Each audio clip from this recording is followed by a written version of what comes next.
Sida paksa? Mengapa memasuki kamarku malam-malam begini? Malam maupun siang, sama saja maknanya. Malam pun bisa kuanggap siang karena kepentinganku. Maksudku, kalau sampai nenek dan kakek melihat kejadian ini, beliau pasti marah. Tidak usah khawatir. Sudah kuawasi sebelumnya. Kakek dan nenekmu sudah tertidur. Walaupun begitu, tidak baik malam-malam begini berduaan di dalam kamar. Pergilah. Aku tahu yang aku lakukan ini tidak baik. Tapi akan kubuktikan kalau aku tidak akan berbuat yang tidak baik. Aku hanya ingin bicara sebentar saja denganmu. Tentang apa? Cepat katakan. Tengah malam nanti, aku berniat pulang kembali ke Sindureja.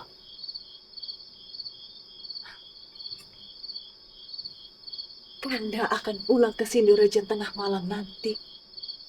Dan dengan cara diam-diam? Mengapa mesti melakukan dengan cara itu, Kanda? Bukankah aku sudah cukup lama di sini? Aku khawatir akan nasib rajaku, Paduka Silokarma, yang mengutusku kemari. Penyakit beliau pastilah tambah parah. Sementara itu, pastilah dia khawatir menanti kedatanganku dengan harapan aku membawa obat. Tetapi kemarin, kakekmu, Bagawan Tamapetra, memberitahuku kalau beliau tidak mampu membuatkan rajaku obat. Lantas untuk apa aku berlama-lama di sini, Dinda? Kanda boleh pulang ke Sindureja, tetapi tidak dengan cara tergesa-gesa seperti ini. Pulanglah esok pagi saja, agar perjalanan Kanda selamat. Apabila Kanda datang kemari dengan cara baik-baik, maka pulanglah dengan cara yang sama. Tidak seperti ini, seperti seorang pencuri pergi tengah malam. Aku tidak lagi seperti pencuri, tapi akan benar-benar menjadi pencuri. Maksud Kanda? Tengah malam nanti, aku berniat pulang bersamamu. Pada saat kakek dan nenekmu dipermainkan mimpi. Jangan. Mengapa Kanda melakukan hal itu? Dinda Sri Tanjung, aku sangat mencintaimu. Dinda harusnya memahami perasaan. Iya, aku paham. Aku paham, Kanda. Aku pun sangat mencintaimu. Tapi aku sendiri belum ada niat untuk menikah. Apalagi dengan cara tergesa-gesa seperti ini. Hasilnya akan kurang baik, Kanda. Tidak ada waktu lagi. Jika aku pergi sendiri sekarang ini, maka sudah tidak bisa kemari lagi.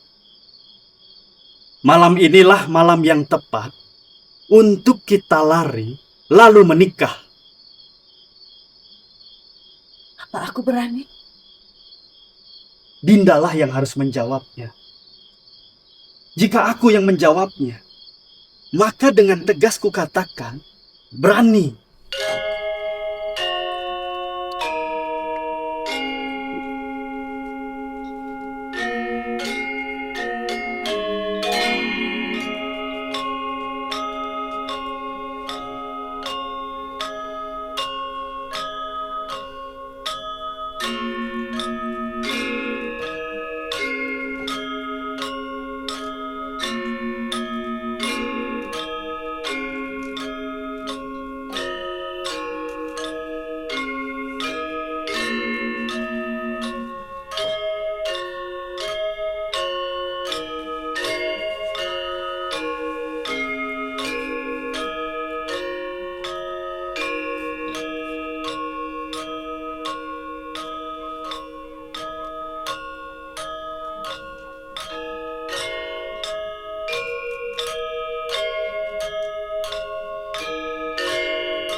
Yang Nek, cucu kita kan Cucu Nek. kita. Apa yang terjadi atas cucu kita? Cucu kita Sri Tanjung. Cucu kita Sri Tanjung memang. Lantas kenapa? Cucu kita Sri Tanjung hilang dari kamarnya. Si Depaksa juga. Aku berfirasat telah terjadi sesuatu yang buruk atas diri mereka. Oh, hanya soal itu. Kaki Nek kok mengatakan hanya soal itu. Seperti tidak peduli. Padahal bagi aku, peristiwa ini patut dibesar-besarkan. Dan bila perlu, disedih-sedihkan.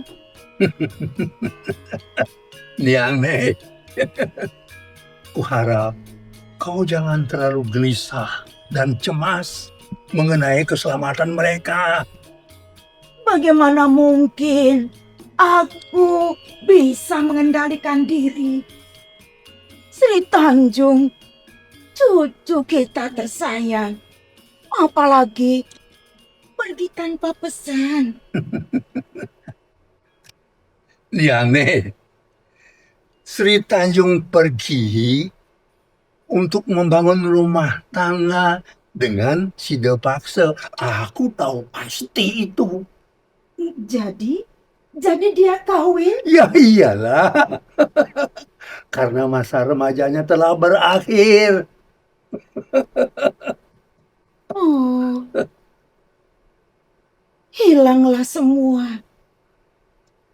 Dua putri kita, Sukati dan Padapa, juga telah pergi meninggalkan kita dengan suami-suami mereka. Sekarang cucu kita juga dibawa pergi oleh seorang lelaki.